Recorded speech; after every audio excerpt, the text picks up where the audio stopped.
ज़रा सोचो, आप बिना खाने और पानी के अनजान कमरे में फंस जाएं, कमरे से बाहर निकलना लगभग नामुमकिन हो। कुछ ऐसा ही होता है हमारी आज की कहानी में। पूरी रात से शराब पीने के बाद जब एक आदमी सुबह उठता है तो उसके सर में दर्द होने लगा।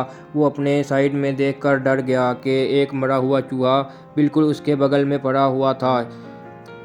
जल्द ही उसे एहसास हुआ कि वो एक तिजोरी जैसे कमरे में कैद है। इसमें एक लोहे का दरवाज़ा और अलमारी है। बहुत सी मक्खियाँ उसके आसपास उड़ रही हैं। उसमें से कुछ मक्खियाँ चूहे से अपना पेट भरने में बिजी हैं। उसके बाद आदमी ने घड़ी में देखा तो 9 बज रहे थे। उसने वो लोहे का दरवाज़ा खोलने की बहुत कोशिश की पर कोई फ़ायदा ना हुआ। उसने ठोक ठोक कर चिल्लाना शुरू कर दिया लेकिन बाहर से कोई जवाब ना आया। उसे कोई अंदाज़ा ना था कि कमरे में वो कब और कैसे पहुंचा। थोड़ी देर बाद उसे पेशाब का प्रेशर बढ़ने लगा। उसे बहुत ज़ोर से वॉशरूम जाना था। पहले तो उसे लगा कि उसके साथ किसी ने मजाक किया होगा। उसे लग रहा था ये काम फ्लेक्चर नाम के आदमी का है। वो इसके साथ काम करता था। वो मजाक में कहने लगा कि वो बाहर आकर उसको जॉब से निकाल देगा। फिर थोड़ी देर बाद उसे एहसास हुआ कि बाहर किसी के होने का नामो निशान भी नहीं है। फिर इसने जेब में से मोबाइल निकाल कर फ्लेक्चर को कॉल मिलाई लेकिन मोबाइल में सिग्नल ही नहीं आ रहे थे। इसका सीधा मतलब ये था कि बाहर की दुनिया से इसका ताल्लुक ही नहीं था। इसने कमरे के अंदर इस अलमारी को भी खोलने की कोशिश की पर वो भी पूरी तरीके से बंद थी। कमरे में चलकर उसने चुपके से कैमरे को ढूंढना चाहा पर वहाँ कुछ ना था।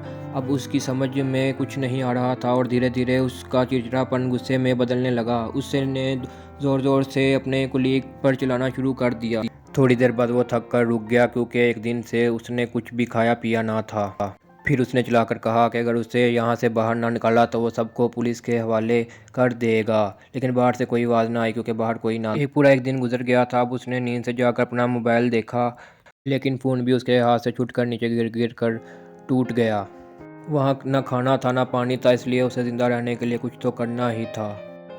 उसने जूता उतारा, मजबूरी में उसी में पेशाब कर कर पी गया। अकेलेपन और भूख की वजह से वो पागल सा होता जा रहा था। अचानक उसे वहाँ लगी ट्यूबलाइट में एक चाबी नज़र आई। उसने ट्यूबलाइट को तोड़ दी और चाबी निकाल ली। उस चाबी की मदद से वो लोहे की अलमारी खुल गई। उसमें उसे प्योर ऑक्सीजन के 2 कैन मिले और चैनी तोड़े जैसे 2000 मिले। उसने इन नज़ारों की मदद से इस लोहे के दरवाजे को तोड़ने की कोशिश की पर दरवाजे को एक खरोच तक भी ना आई। उसने वेल्डिंग गन से दरवाजे को जलाने की कोशिश की पर उसे इसका इस्तेमाल आता ही नहीं था। फिर वेल्डिंग गन की आग देख के उसे आइडिया आया। उसने आग का इस्तेमाल करके फायर अलार्म का ट्रिगर करने का प्लान बनाया जिससे थोड़ा पानी मिल जाए। लेकिन बदकिस्मती से वो अलार्म नकली निकला। इसके बाद उसने चैनी हथौड़ी से दरवाजे को तोड़ने का मुकम्मल प्लान बनाया लेकिन वो दरवाज़ा इतना मजबूत था कि उसको सीआईडी का देहा भी ना तोड़ पाएगा। भूख और प्यास से डिप्रेशन में जाने लगा। वो परेशान हुआ। उसने अपना गुस्सा निकालने के लिए अलमारी को जोर जोर से पीटना शुरू कर दिया। थोड़ी देर बाद वो फिर से शांत होकर बैठ गया। तभी उसे दीवार में एक सुराख दिखाई दिया। वो फौरन शैनी और हथौड़ी को लेकर सुराख को तोड़ना शुरू हो गया। वहाँ से सुरंग बनाकर बाहर निकलने की तैयारी में था। आहिस्ता से कमरे में ऑक्सीजन कम होने लगी, इसलिए इसने प्योर ऑक्सीजन ले ली। फिर उसके जिस्म में ऑक्सीजन ज़्यादा होने की वजह से उसको चक्कर आ गए। फिर उसने ऑक्सीजन बंद कर दी। फिर उसकी नज़र मरे हुए चूहे के पास कीड़ों पर अब जिंदा रहने के लिए उसको ये सारे कीड़े खाने पड़ेंगे। पेट पूजा पूरी करने के बाद इसने सुरंग को खोदने का काम मुकम्मल जारी रखा। काफ़ी मेहनत करने के बाद उसने ये सुराख बड़ा कर दिया। फिर उसको वहाँ पर सरिये लगे नज़र आने लग गए। उसने वेल्डिंग गन की मदद से सरिये काटे और दीवार को तोड़ना मुकम्मल जारी रखा। कुछ ही देर बाद वहाँ पर रोशनी आने लगी और वो रोशनी देखकर बहुत खुशी से झूम उठा। अब सुराख इतना बड़ा हो गया था कि वो इससे बाहर निकल सकेगा। जब वो उससे पार गया तो उसके पाँव तले से ज़मीन ही निकल गई थी। वो बाहर की दुनिया में नहीं बल्कि इसी तरह के एक और कमरे में आ गया था। उसकी सारी मेहनत ही बर्बाद हो गई थी। वो निराश होकर पागलों की तरह लोहे का दरवाज़ा पीटने लगा। थोड़ी देर बाद शांत होकर उन्होंने कमरे में इधर उधर नज़र दौड़ाई और उसे एक लाल रंग का तबूत नज़र आया। उसने बहुत ही ध्यान से तबूत का ढक्कन उठाया और इसके अंदर खूबसूरत लड़की देखकर उसकी आंखें खुली की खुली रह गई। वो मरी हुई तो नहीं लग रही थी, शायद गहरी नींद में सो रही थी। जब आदमी ने उस लड़की को उठाया तो वो बहुत ज़्यादा डर गई। जब आदमी ने इस लड़की से बात करने की कोशिश की तो पता चला वो एक दूसरे की बोली समझ नहीं पाएंगे। फिर लड़की डरकर उसके पुराने वाले कमरे में जाकर छुप गई। उस आदमी में उसे कुछ भी समझा पाने की ताकत ना थी, इसलिए उसने तबूत में ही सोने का फैसला कर लिया। लेकिन दरमियान रात में ही डरी हुई लड़की ने उसे जगा दिया। इसने आदमी को सुरंग का काम जारी रखने का इशारा दिया, लेकिन भूख प्यास की वजह से उसके लिए कुछ भी करना नामुमकिन था। इतने दिन से काम करते हुए उसके हाथ में चोट लग गई थी और इसे अब आराम की बहुत सख्त ज़रूरत थी। अब लड़की ने खुद औजार उठाकर काम जारी किया। अब उसे पेशाब आ गया। वो दूसरे कमरे की ओर भागी, लेकिन आदमी ने उसे वहीं पर रोक लिया। वो इशारे से लड़की को कुछ समझाने लगा। उसने 3 दिन से पानी नहीं पिया था, इसलिए उसका पेशाब उसके लिए बहुत कीमती था उस टाइम। हिचकिचाते हुए लड़की ने उसके जूते में पेशाब कर ही दिया। फिर अपनी जान बचाने के लिए लड़के को ये वाहियात काम भी करना पड़ा। लड़की इसकी बोली नहीं समझती थी, लेकिन वो समझ गई थी जिंदा रहने के लिए क्या कुछ करना पड़ेगा। फिर आदमी उसे कीड़े खाना सिखाने लगा, लेकिन उसने कीड़े खाने से साफ इनकार कर दिया। इसके बाद आदमी इस कमरे की दीवार में सुराख करने के काम में लग गया, लेकिन काफ़ी देर लगाने के बाद भी वो छोटा सा ही सुराख कर पाया। और उसके बाद लड़की निराश होकर रोने लग गई। ये दीवार टूटती क्यों नहीं, टूटेगी कैसे, ये तो अंबुजा सिमर से बनी है। फिर आदमी ने गाना गाकर लड़की को शांत कर दिया। आदमी के हाथ पर हथौड़ा लग गया। फिर लड़की ने अपना स्कार्फ उतार कर उसके हाथ पर बांध दिया। देखते ही देखते दोनों में दोस्ती हो गई और उन्होंने मिलकर काम करना शुरू कर दिया।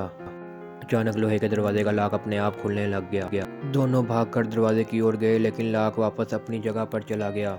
काफ़ी देर ट्राई के बाद इन्हें समझ आई कि जब तक दरवाजे तक की तरफ पीठ करके रखेंगे दरवाज़ा अपने आप खुलता रहेगा। फिर वो पीठ करते हुए दरवाजे की ओर गए और दरवाजे से एक और कमरे में चले गए, जो कि तीसरा कमरा था। बदकिस्मती से ये भी एक ऐसा ही कमरा था और इसमें कब्र मौजूद थी और वैसा ही दरवाज़ा इसमें भी मौजूद था।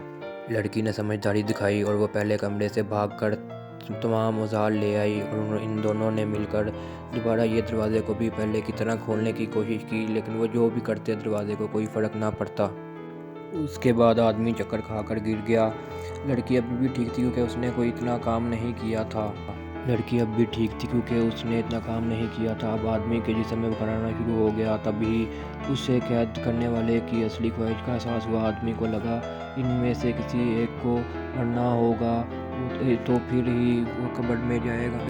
फिर आदमी ने लड़की को कत्ल करने का सोचा, लेकिन वो लड़की को कत्ल ना कर पाया और उसने सोचा कि उसका जीने की ख्वाहिश भी ख़त्म हो गई थी। उसने सोचा कि मैं अब इस कब्र में ही मर जाऊंगा पड़ा और वो फिर कब्र में ही लेटा हुआ अपने मरने का इंतज़ार करने लगा। फिर और बेहोश हो गया। लड़की ने उसको थप्पड़ और मुक्के मारे और उसको कब्र से बाहर निकाल दिया।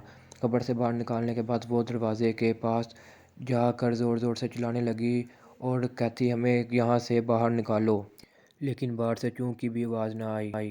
फिर लड़की ने अपने आंसुओं से आदमी की प्यास बुझाई और क्योंकि आदमी मर गया तो वो भी खुद भी ज़िंदा नहीं रह पाएगी, इसीलिए लड़की ने आदमी को सारी रात जगाए रखा और उसके बाद दोनों थक कर ज़मीन पर सो गए। फिर आदमी की आंख खुली। उसने देखा लड़की उसके पास सो रही है। वो फिर रेंगते हुए ताबूत के पास गया और ताबूत में से कपड़ा लाकर लड़की के ऊपर डाल दिया और लेट गया। फिर दोनों को दरवाज़ा खुलने की आवाज़ आई तो दोनों उठ गए। उन दोनों ने पिछली बार की तरह पीठ दरवाजे की तरफ करके चलना शुरू कर दिया, लेकिन आदमी बहुत कमज़ोर हो गया था। उसने कुछ दिन से कुछ खाया नहीं था, इसलिए उसको लड़की ने सहारा दिया और दरवाजे से बाहर ले गई। दरवाजे के बाहर जाकर उन्हें बहुत खूबसूरत नज़ारा उनकी आंखों के सामने नज़र आ गया। वीडियो पसंद आए तो लाइक शेयर करो और मेरे चैनल को सब्सक्राइब कर लो और बेल आइकन के बटन को दबा दो ताकि मेरी नवी आने वाली हर किस्म की वीडियो आप तक जल्द से जल्द पहुंच सके। शुक्रिया।